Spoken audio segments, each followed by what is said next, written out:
Hi everyone, my name is Cheryl Kotler. In this presentation, I will be discussing the Bronx Lebanon Hospital shooting. On June 30th, 2017, a shooting occurred at the Bronx Lebanon Hospital Center.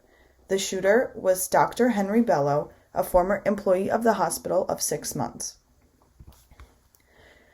On Friday, June 30th, 2017, at approximately 2:55 p.m., a 911 call alerted the NYPD of a shooting at Bronx Lebanon Hospital Center.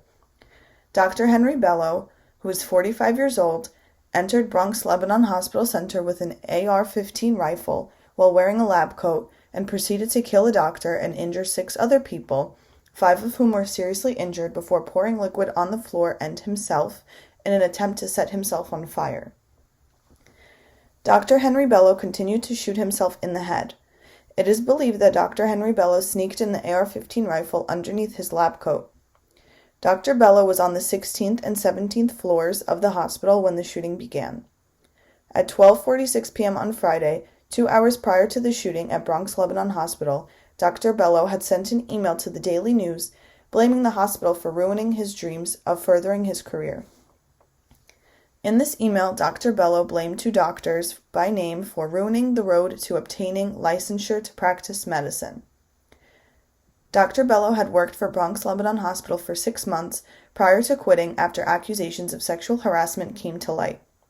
Prior to this, Dr. Bello was arrested and charged with sexual abuse after he assaulted a woman in Manhattan.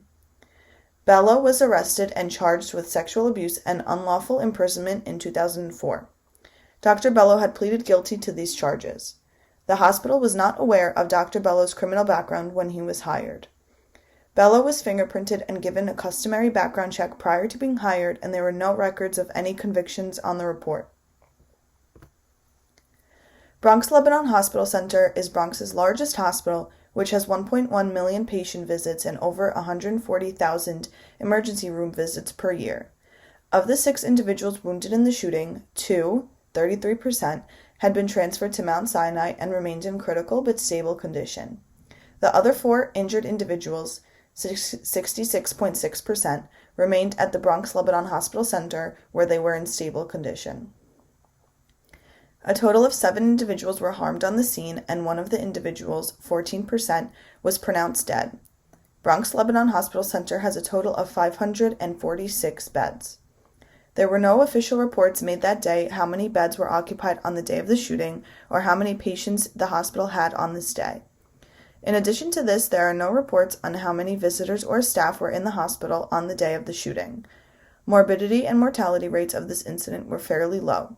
Assuming all hospital beds were occupied, 546, and 1 patient was injured during the shooting, the mortality rate would be 0.001%. The reports obtained for this case study did not include any percentages that are included in this case study presentation. The majority of the reports used for this case study were obtained from newspaper articles and reports which contain interviews from witnesses and passerbys. This can be a cause of concern in the event of selection bias, since the interviewees were individuals who were willing to give an interview to the news article that was reporting on this incident. Interviews from individuals who witnessed the whole event were limited, which is a cause of concern in selection bias. There were no reports of missing data. At the start of the shooting event, the hospital sounded a code silver alert, which is a code that is used to let individuals in the hospital know that someone is reported to have a gun or a knife. Directly after the code silver alert, hospital staff began to close doors and secure the safety of their patients. As the shooting continued to unfold, hospital emergency workers were prevented from entering the hospital building. The hospital was placed on lockdown as NYPD conducted a floor-by-floor search of the hospital. It was reported that out of the 6 injured individuals, 2 were transferred to Mount Sinai Hospital and 4 individuals were being treated at Bronx Lebanon Hospital Center.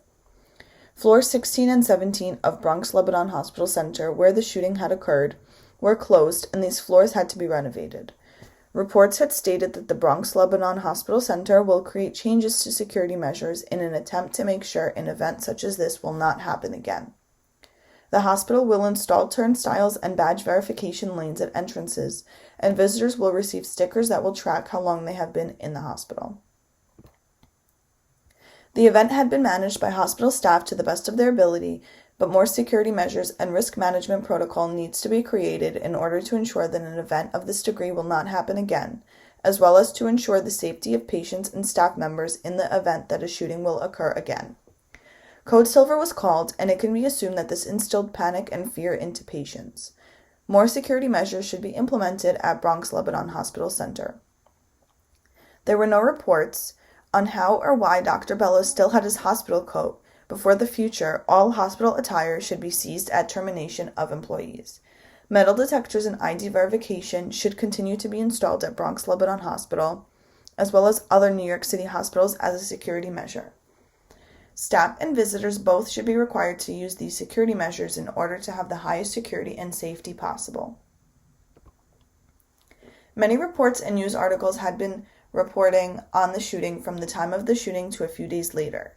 News outlets had reported on the details of the shooting, which ranged in information until the exact details had been confirmed by NYPD.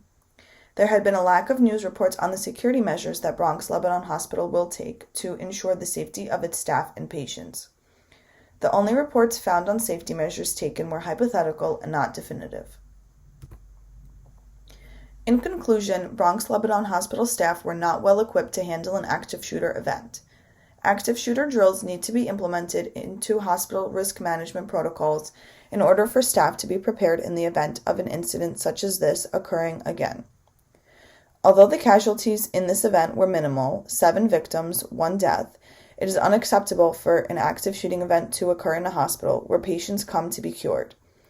Hospitals should be a place of the utmost safety, not where tragic events occur and that are detrimental to patients and staff's health and wellness. It was reported that none of the doctors injured have returned to work and that another 20 staff members have not returned to work. Enhanced risk management protocols need to be implemented in hospitals across the city, and hospital staff should be having constant drills to ensure that they are familiar with the protocols in the event of this occurring again. Thank you.